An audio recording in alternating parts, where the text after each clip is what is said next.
Bonjour tout le monde, ici Madame Gauthier et aujourd'hui je te fais une capsule sur la mesure du temps. Alors, c'est une notion un peu difficile parce que ça s'applique surtout dans des petits problèmes. Alors, tu te rappelles comment lire l'heure, tu es très bon maintenant à lire l'heure. Donc, tu te rappelles que la petite aiguille indique toujours les heures et que la grande aiguille indique toujours les minutes. Donc, ici, sur cette horloge, il est 3 heures pile. Ou 15 heures de l'après-midi. OK? 3 heures le matin ou 15 heures l'après-midi. Alors, pour mesurer le temps dans un problème, tu dois toujours convertir tes heures en minutes ou tes minutes en secondes pour pouvoir résoudre le problème. Alors, tu sais qu'une minute, dans une minute, on a 60 secondes. Donc, ça ici, c'est la plus grande aiguille qui, elle fait le tour très vite de l'horloge. Et lorsqu'elle a fait un tour complet, ça, c'est les secondes, c'est 60 secondes. Alors, ça, c'est pour une minute. Dans une heure, nous avons 60 minutes. Et dans une journée, on a 24 heures. OK? Alors, ça te fait beaucoup d'informations. OK? Mais tu le connais sûrement déjà. Alors, 24 heures, voilà. Donc, dans une minute, on a 60 secondes. Dans une heure, on a 60 minutes. Et dans une journée, on a 24 heures.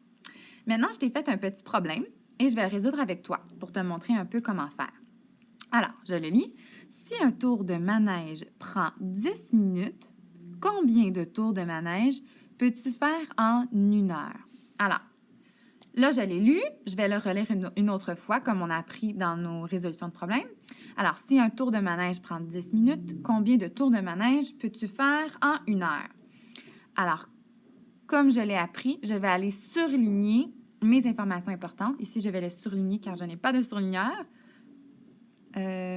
Alors, ici, je sais que 10 minutes, un tour de manège, 10 minutes, ça, c'est important. Un tour, 10 minutes.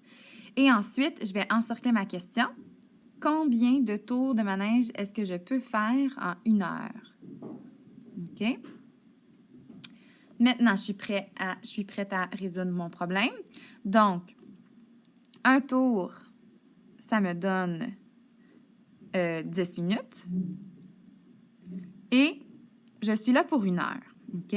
Alors, pour savoir combien de tours je peux faire, je vais devoir convertir mon heure en minutes. Donc, une heure, tantôt je l'ai dit, il y a 60 minutes dans une heure. OK? Donc, si j'ai 60 minutes, combien de fois mon 10 minutes peut rentrer dans mon 60 minutes? Donc, combien de tours de manège je vais pouvoir faire? Alors là, je peux procéder de différentes façons, mais ici, moi, je vais faire une addition répétée pour voir qu'est-ce que ça va me donner. Donc, ça, c'est un tour. 10 plus 10, ça, c'est mon deuxième tour. 1, 2, plus 10, 3. Alors là, je fais des bons. Alors, 10, 20, 30, je suis rendue à 30. Il faut que je me rende à 60. Plus 10, c'est mon quatrième tour. Plus 10, cinquième tour. Et plus 10, sixième tour. Et là, je devrais être à 60. Alors, je calcule. 10, 20, 30, 40, 50, 60. Alors, maintenant, je suis rendue à 60 minutes. Donc, je suis rendue à une heure. Alors, j'ai fait combien de tours? J'en ai fait 6. Alors, ma réponse complète. Alors, je peux faire 6 tours de manège. OK?